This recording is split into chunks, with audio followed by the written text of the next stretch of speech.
Hi, and welcome back to the Swell Shenanigans podcast. I'm your host, Amanda, but you can call me Swell. Here on the Swell Shenanigans podcast, I like talking about all things pop culture, social media, and shenanigans.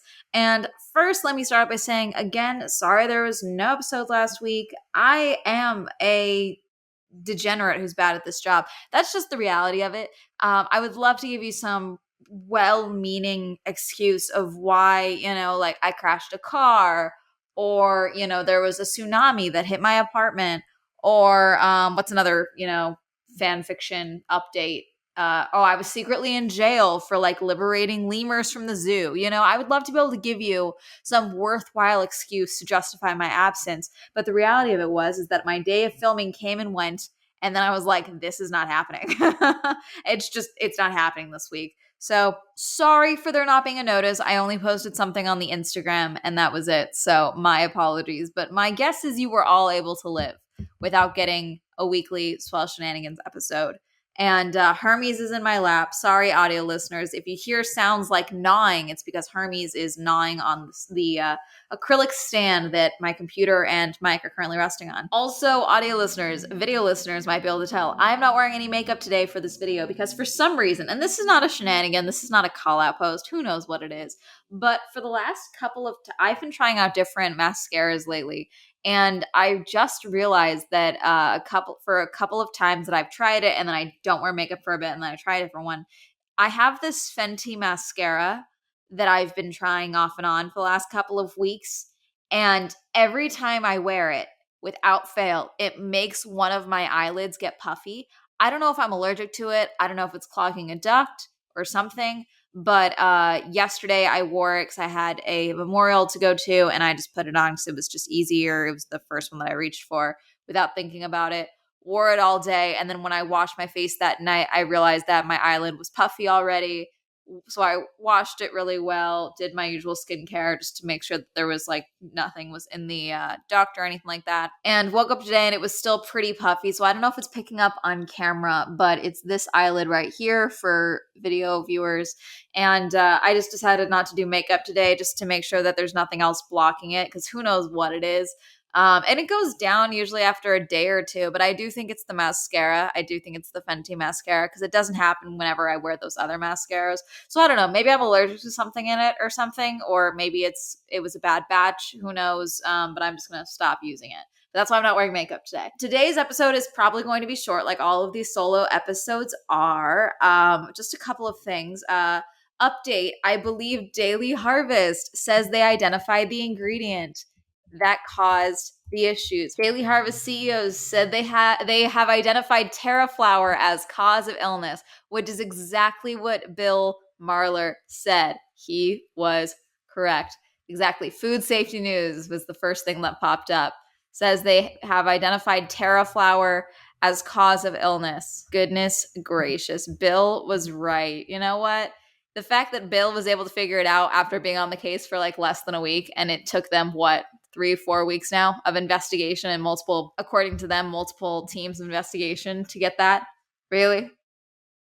Good to know. At least they have an answer. Hopefully it's something that's, an enzyme in the Terra that's treatable, and everyone who's been affected is able to get proper care and there's no long-term damage.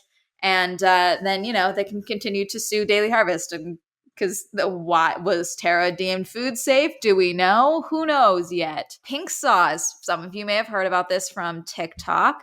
The viral pink sauce lady. I have a full YouTube video coming out about the situation, so I'm not going to cover it in depth here quite yet. I'll probably do an update on here because I'm assuming something's going to play out because she is still continuing to sell them. Basically, the long and short of it is that a Chef P on TikTok launched the pink sauce, which is a sauce that you add to meat, vegetables, whatever the heck you want. Mostly meat. It looks like mostly chicken and things like that, or burgers or whatever.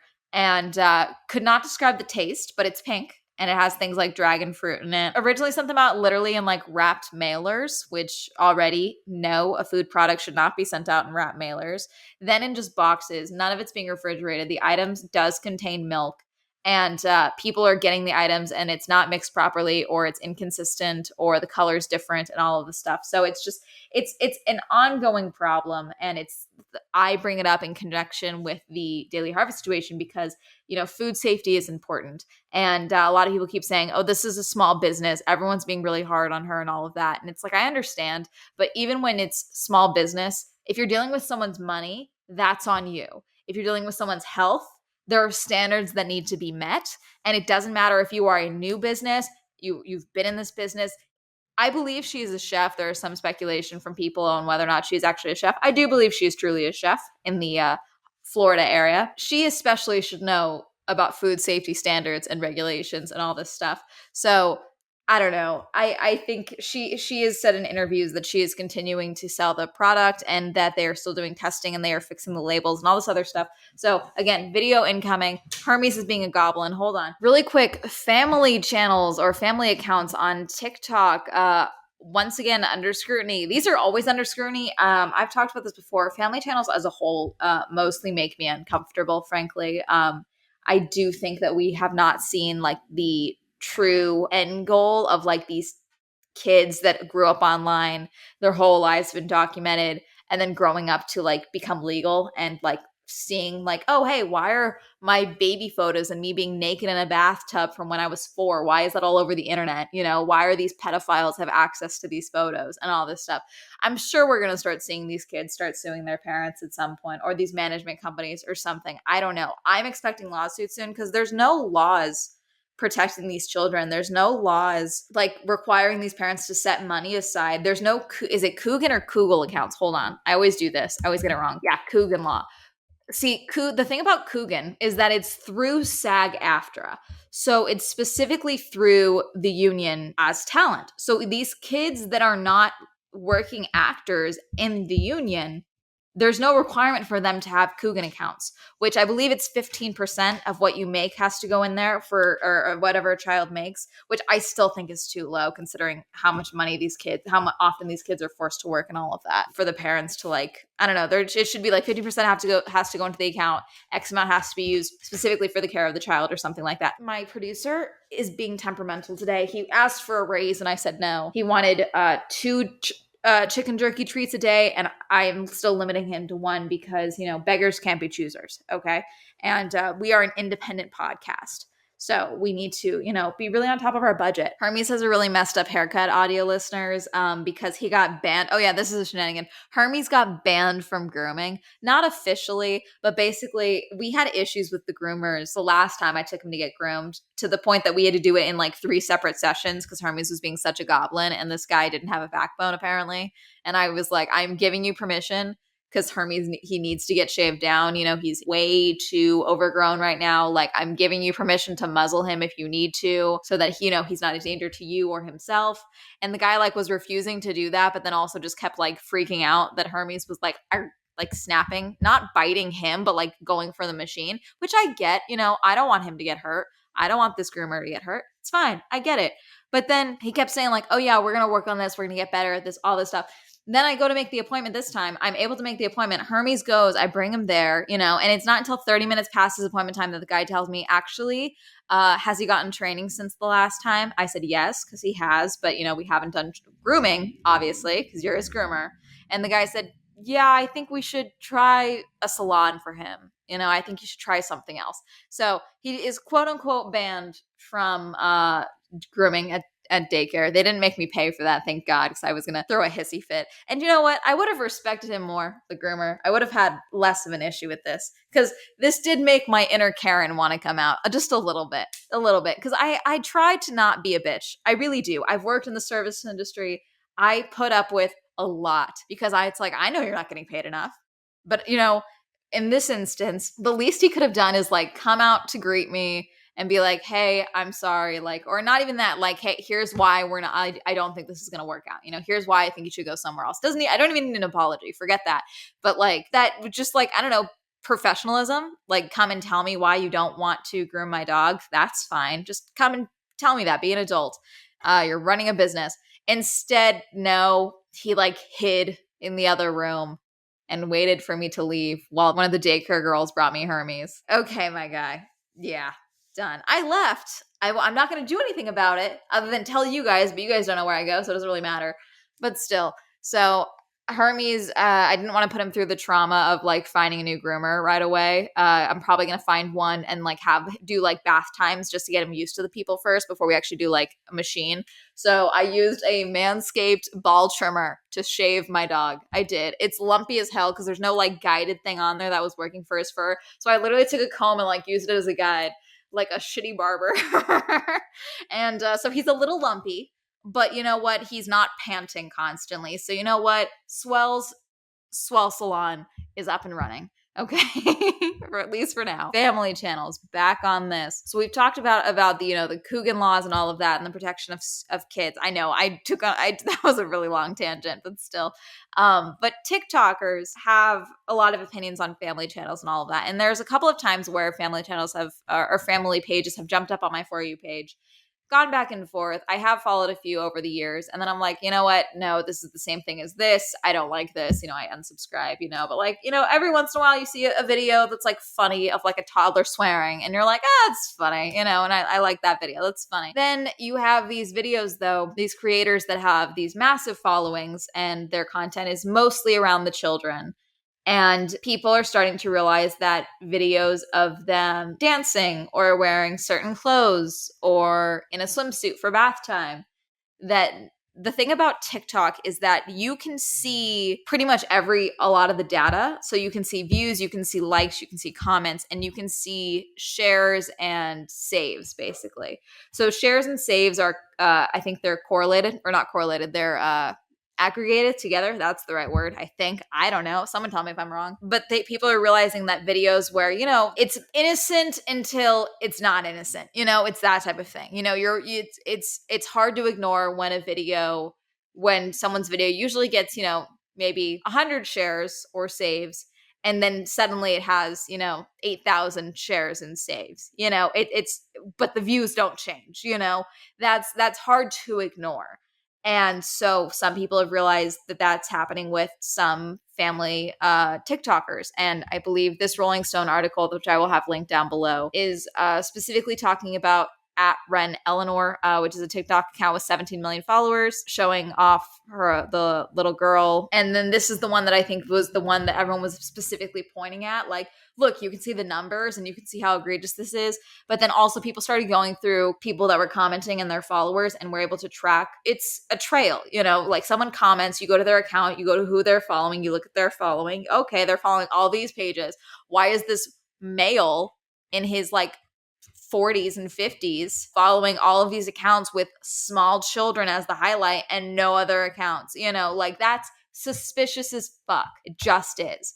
And so a lot of people have been criticizing that there's no regulation for, what is shown of children on the platform, but that's the case with most platforms. I believe the only thing that YouTube has done to kind of negate this type of thing is that they got rid of the comment sections on a lot of family or kids channels videos, because for a while there was, I believe it was 2016 when this was exposed, that there was basically this group of pedophiles, that's the only way to call it. They were literally posting timestamps in videos so that other pedophiles could find the exact timestamps of, say, a child doing the splits or a lot of gymnastics and dance videos. It was disgusting, horrible things in comment sections.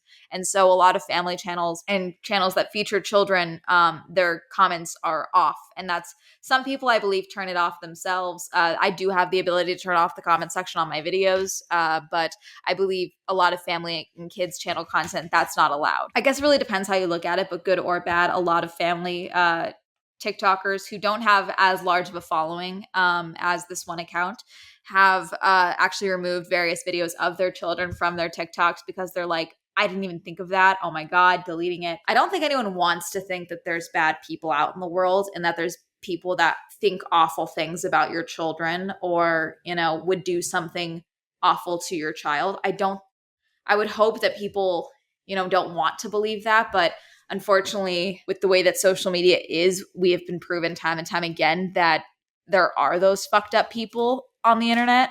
And that is a subset of the people watching your content when you have kids content. And I mean, in my personal opinion, I think the best thing you can do is protect your child until they are old enough to, you decide that they are old enough to, take the time to protect themselves on the internet, and if whether or not they have access to the internet and all of that. And it's like, everyone worries about who are you talking to online and all of that. But it's like, who has access to my image online?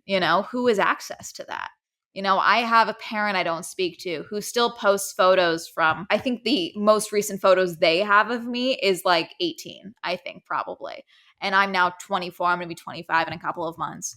But they post photos of me from years ago as if they're current photos, And so I don't know, and I have them blocked on everything, but I know they're still posting photos of me because I hear it from other people. And it's like, I have no control over what this person is posting of me.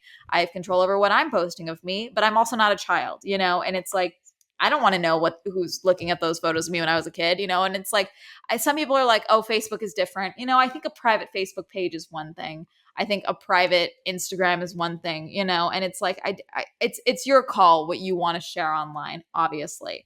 But for me personally, if I had kids tomorrow, my goal would be to protect them. And I would personally, even as someone whose life is online, I would not have a family channel, like I would not make content around my children. Like someone put a really good explanation of like, oh, are they quote unquote exploiting their children? A way to tell that is, would this content exist if the children were not there? Would this person have the platform that they have if it weren't for the kids? That type of thing.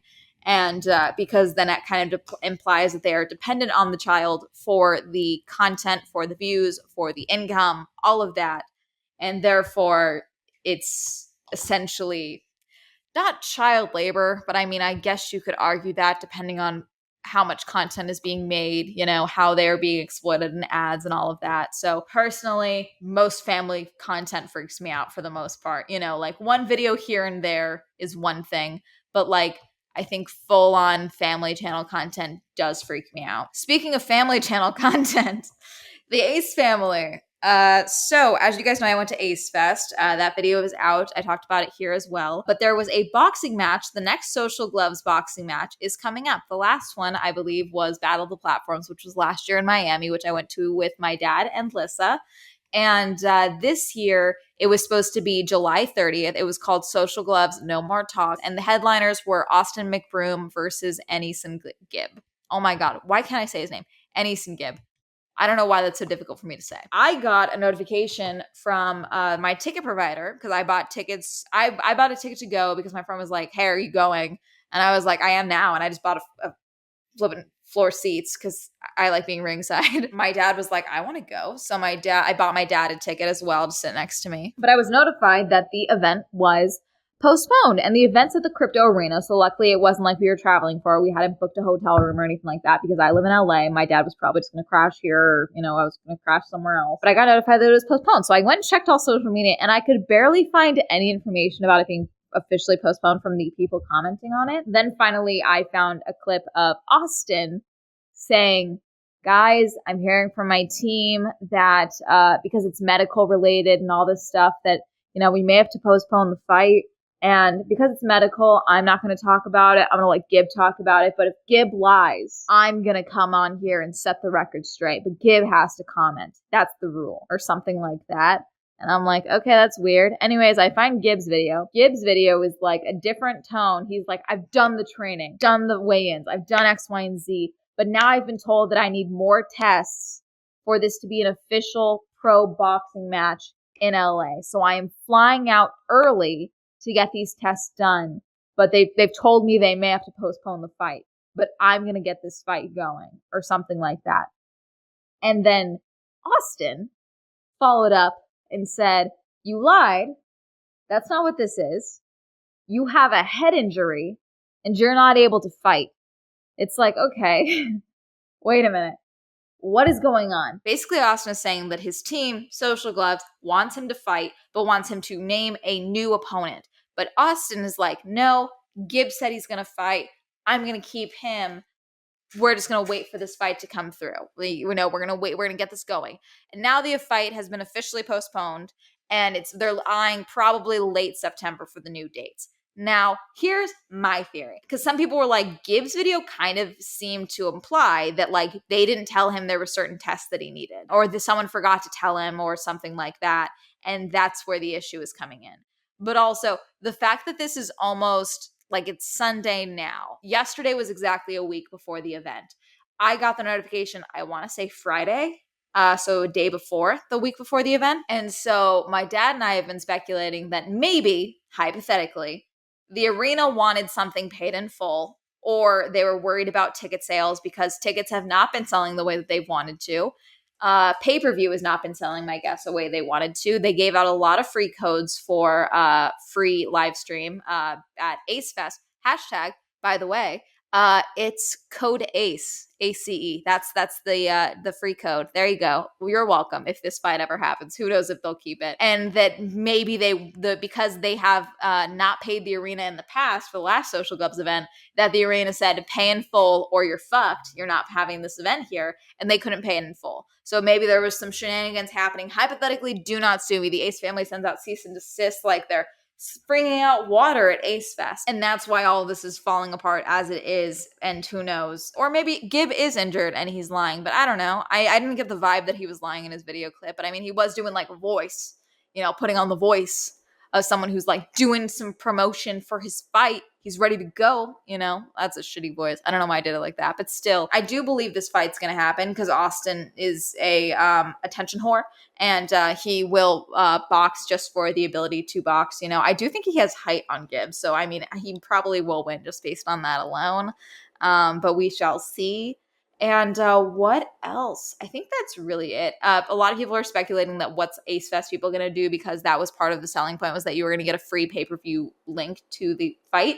And obviously the fight's been canceled or postponed. I think that's why they're postponing it, not just outright canceling it, because they don't want to have more issues because of Ace Fest. Who knows? I'll stay on this. I'll keep you updated, but that's really going to be it. I'm sorry to wrap this up in a speedy way like this, but Hermes is demanding I take him to go pee. Of course, I did that right before we started recording, and still he wants to go again. So thank you all so much for listening. Thank you all so much for being patient with no episode last week. As always, if you like this episode, be sure to subscribe and rate. New episodes every Wednesday, most of the time. And that's going to be it. Have a lovely day. Goodbye.